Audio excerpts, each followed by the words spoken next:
Everyone thinks Andrew Jackson was a populist hero.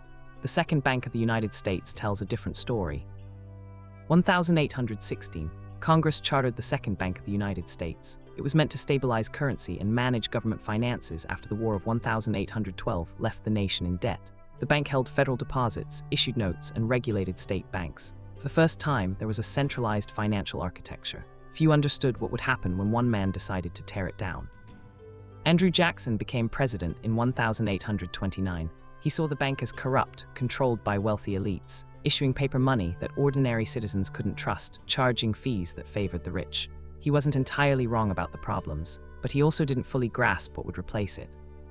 1832. Jackson ran for re-election. His opponent, Henry Clay, and the bank's allies pushed for a charter. Jackson won decisively. He took it as a mandate. Within months, he ordered Treasury Secretary Lou McLean to remove federal deposits from the bank and place them in state banks instead. The centralized system began to fracture. 1833 to 1836. The bank's charter was set to expire anyway, but Jackson accelerated its collapse. Without federal deposits, it hemorrhaged capital. State banks, many poorly regulated, suddenly held government money. They loaned it out recklessly. Land speculation exploded. Prices soared on property no one could actually afford. Nobody predicted what came next. 1837. Panic hit. Banks failed by the dozens. Businesses collapsed. Unemployment soared. The panic of 1837 lasted years. Prices for land and goods crashed. Workers couldn't find jobs. Jackson had left office by then. He'd won his war against the bank. He never lived to see the full economic wreckage. The second bank was gone, so was the financial infrastructure that had kept credit channels stable. State banks filled the void, but without coordination or oversight.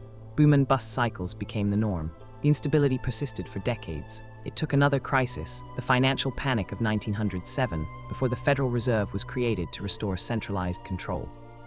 Jackson's victory was real. He destroyed an institution he believed served the wealthy, but destroying without building something better created a vacuum. Populism and finance aren't always allies. Sometimes the system that seems rigged to outsiders is rigged precisely because it prevents worse outcomes.